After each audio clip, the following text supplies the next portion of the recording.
Kita kan sering dengar ya soal titik-titik panas geopolitik di dunia. Tapi, coba bayangin, ada satu tempat yang kalau sampai ada masalah bisa bikin ekonomi global langsung lumpuh. Nah, tempat itu adalah Selat Hormuz. Hari ini kita bakal bedah tuntas gimana ceritanya konflik di satu selat kecil ini bisa memicu krisis yang dampaknya ke seluruh dunia. Mungkin kedengarannya galbay ya, kok bisa sih selat selebar 34 km doang bikin ekonomi dunia berantakan?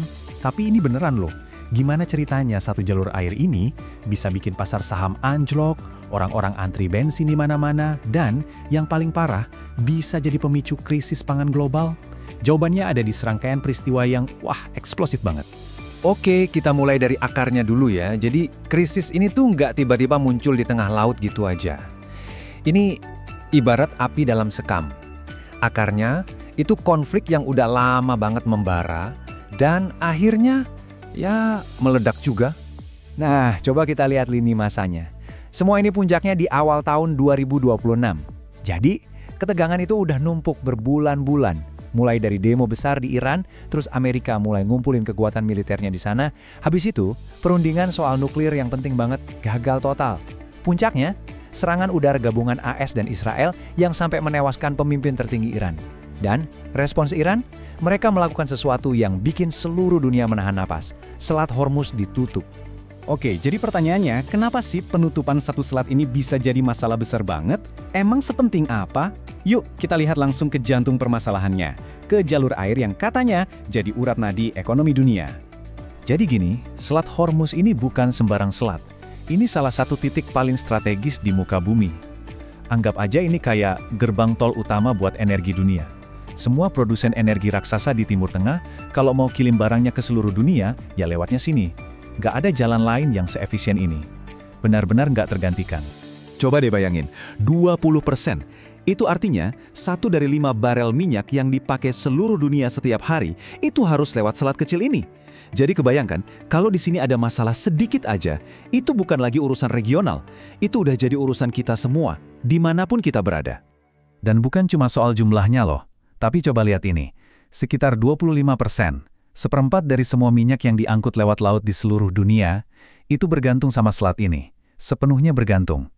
Ini yang bikin Selat Hormuz jadi titik paling lemah di seluruh rantai pasok energi global. Mau cari jalan lain? Susah, nggak ada yang secepat dan seefisien ini. Nah, buat negara-negara kayak Qatar, Kuwait, atau Irak, Selat Hormuz ini bukan sekedar jalur alternatif. Ini satu-satunya jalan keluar mereka. Qatar misalnya, hampir semua gas alam cairnya lewat sini. Kuwait dan Irak juga sama, minyak mereka lewat sini. Jadi kalau selat ini ditutup, itu sama aja kayak memutus selang oksigen buat ekonomi mereka. Benar-benar mati kutu. Oke, selatnya ditutup. Terus apa yang terjadi? Dampak pertamanya, itu langsung kerasa kayak batu besar yang dilempar ke kolam. Guncangan dahsyat ke pasokan energi dunia. Ini adalah riak pertama dari krisisnya. Dan riak ini, nyebarnya cepet banget. Nah, lihat deh, perbandingannya di sini kontras banget kan? Sebelum krisis, selat ini sibuk luar biasa, kayak jalan tol yang nggak pernah sepi. Tapi setelah ditutup, langsung sepi total. Kayak kota mati. Kapal-kapal tanker raksasa cuma bisa nunggu di luar, nggak bisa kemana-mana. Harga minyak langsung terbang. Aliran energi dunia macet total.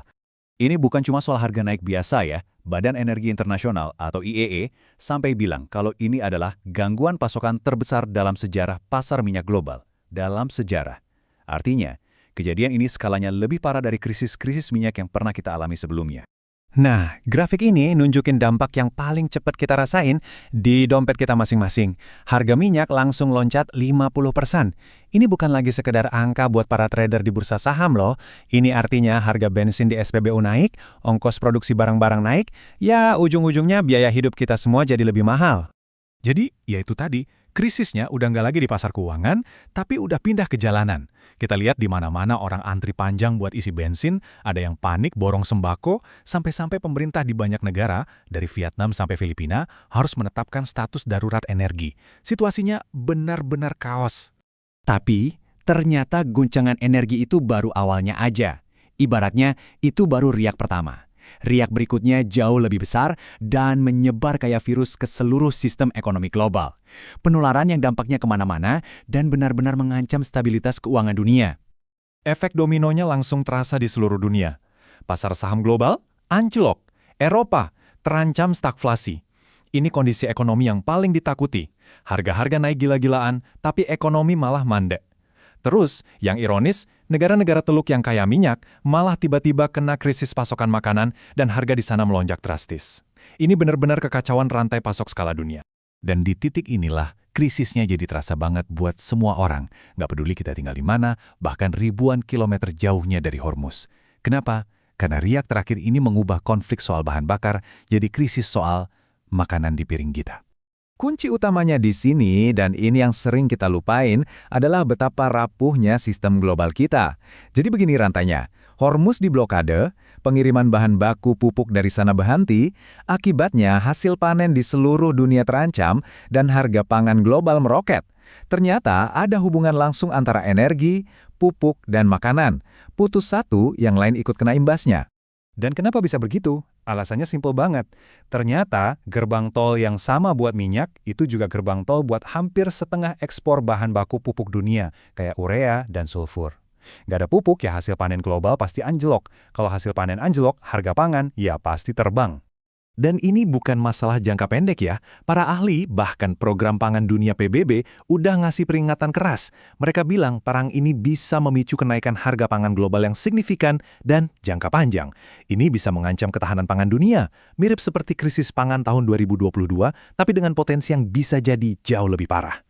Jadi pada akhirnya, krisis Selat Hormuz ini jadi semacam tamparan keras buat kita semua.